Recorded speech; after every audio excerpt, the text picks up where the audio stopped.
ahead. Go ahead.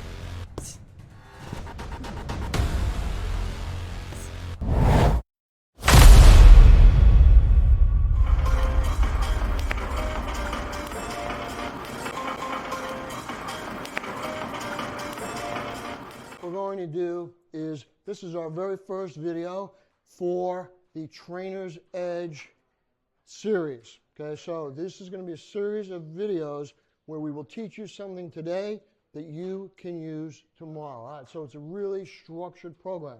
So what we're going to do is first to explain what it is that you're doing. Okay, in other words, what kind of skill, and give you the hows and whys, and even some of the what can go wrongs. And then lastly, we're going to give you some practical tips on how to actually use this with your training. In other words, a little workout session that you can do. Now, what I want you to understand is that these are a series of videos. Okay, we're going to have over 40 videos, plus all the strikes that are included in there, and some frank discussions about what will work and not work. All right, so I want you to understand that this is not intended for like people who are already training at dojos or in boxing gyms. Okay, this is for the average person looking to not have to run outside or get on one of those bikes with those tight pants on. Yeah, not my thing. Okay. Nope. You can get a great workout using boxing and martial arts, and it's been shown time and time again. You burn more calories doing that than just about anything else. And it's fun, okay?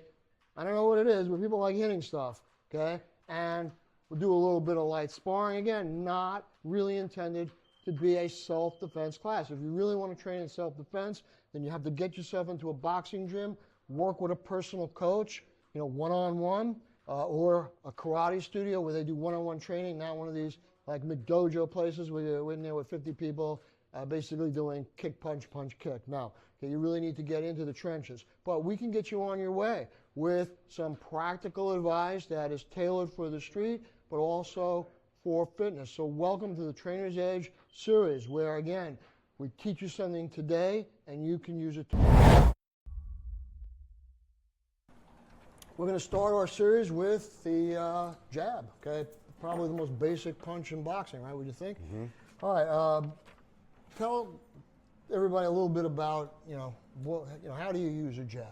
Or what would you use it for? The jab is the best tool to use to set up your combinations, your punches, finding the range, finding the distance, okay, keeping your opponent off you as well. All right. So it's kind of a deterrent. All right. Point. All right. So in terms of delivering it nicely, which muscle groups would you work on in order to develop that strike? Because my understanding of a jab is that it's more of a kind of a quick motion. So you're getting a lot of twisting, but it's not really a heavy duty kind of muscle strike. I actually rely on my back leg on the jab. Okay. I extend my arm out.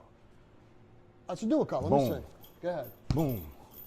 Using my body weight. Let me reset this so we have a clean slate for you. All right, so try it again. Let's see what we got. So I like to use my body weight. I like to just step in, okay, pop it.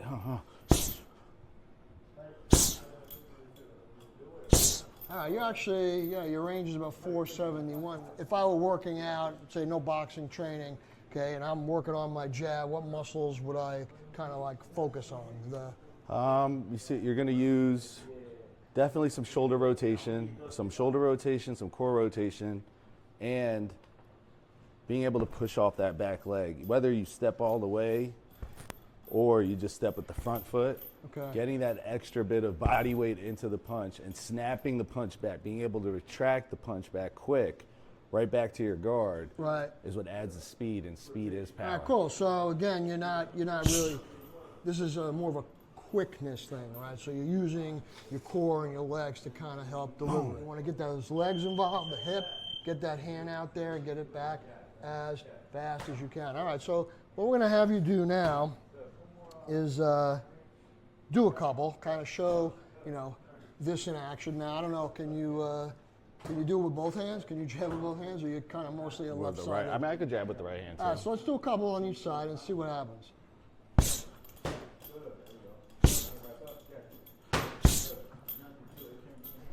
All right, let's switch sides now. So that was good. Your power is pretty good. I'm watching it for you. All right.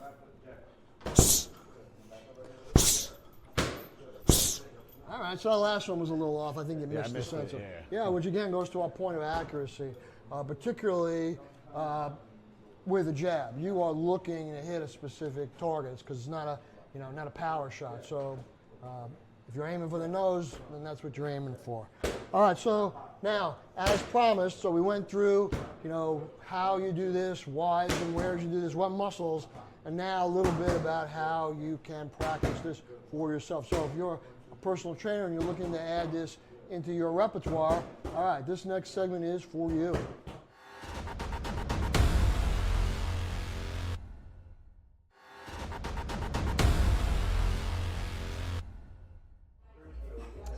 All right, Ham, before we get started with the jab, I want you to show people just kind of the position you would be in. It's kind of like slow motion if you were throwing the jab. So set yourself up and then throw the strike and then just kind of hold it there. All right, so you'll notice with this strike, his arm is kind of like at eye level, protected the side of his face. His legs are engaged, firing. Okay, so this is the position that you'd want to be in as you practice again, and then you quickly retrieve that back. All right, so that's what. All right, so today we're going to take some of the things that Crown and I did for personal safety, martial arts based. So we talked a lot about, what could go wrong, and what muscles are involved, and how you use this stuff in terms of self-defense. But in terms of fitness, okay, really what you're concerned with here is getting a good workout and doing something that's fun. So this is perfectly structured for exactly that. So today we're going to take some of the same exact techniques that we did, punches, kicks, and whatnot, and we're going to distill them down for our fitness people. So again, Kayla's with me again today. I really appreciate you being here as always, okay, to film this with me. All right, so first combination we're going to do is a jab followed by a cross. This is like the bread and butter in the boxing world, but every fitness person I know that delves into trying to use boxing and martial arts, everybody does this. So perfect person to have.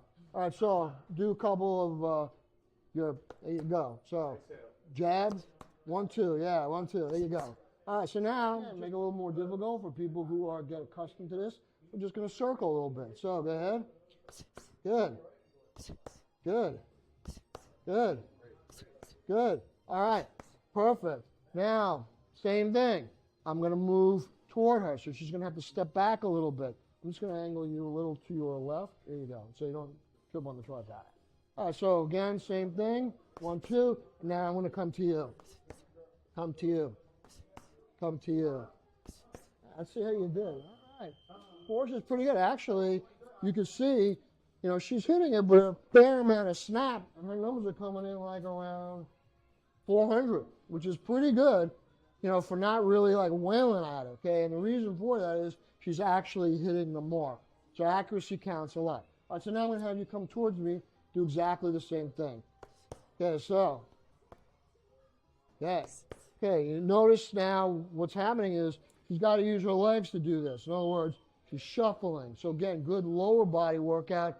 Again, the analogy I always use is the same. It's hiding the vegetables inside the mashed potatoes. You're getting them to do what you want, giving them a good workout. And again, you do this for like a half an hour, some of these drills, they're going to be shot at the end of the day. You really give them their money's worth in terms of a fitness workout. Not boring, not the same old, hitting the bag or running on that stupid treadmill. All those things typically people do because it's easier to tell someone, get on a treadmill for half an hour, while you kind of play on your phone. But anyway, and if you want to take it up even further, use the sensor because now we did this little workout, and next week when we do this again, I said, all right, well, Kelly, your average here was like 400. Let's see if we can take it up a notch. So give it a couple of really good shots. Let's see how you do. All right, let me see. All right, so that was actually also around 400. So give it again. Good. Let's say you did that time. All right, numbers are good. So again, what are you trying to do? Establish a number and then surpass it. Again, you don't need to use the sensor. You know, if you know, you're just casually doing this with someone, you just want to do the drills, great. Again, another good drill to do. All right, there you have it.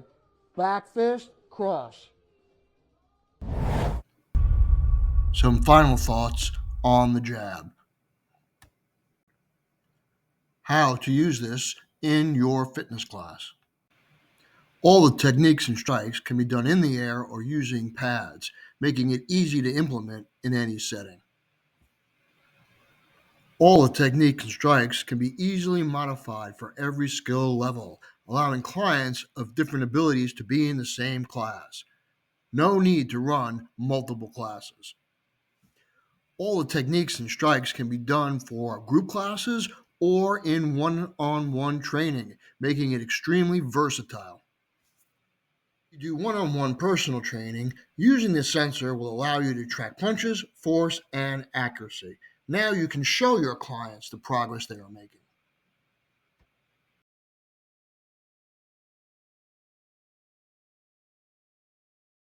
All right, Karam. What's How you going doing on, today, man? Doing well. How about yourself? Doing well.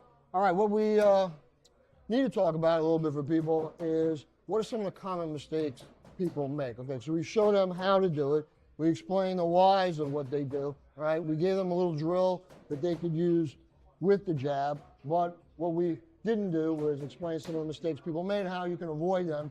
So as you practice, you're practicing the correct thing. All right, so I'm just going to grab a pad so that we can have something to hit.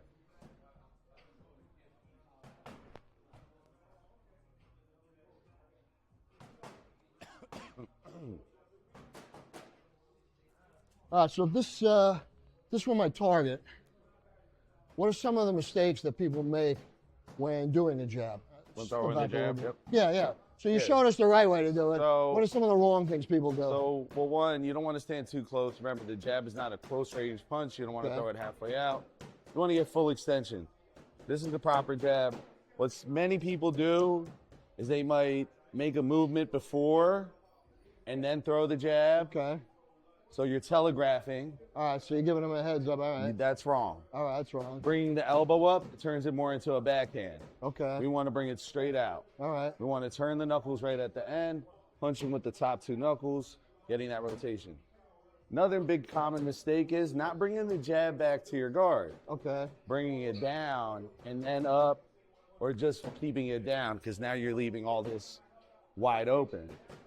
And then another common mistake with the jab is pushing it. Okay, so it becomes more of a push. Yeah. Pushing the punch. Yeah. That's not an actual jab. Now I'm literally pushing you with my fist now. Right. So we're not punching. Yeah. So those are common mistakes with the jab that I notice. Now, I've seen guys do a jab also kind of like this, where I don't know what the intent of that is.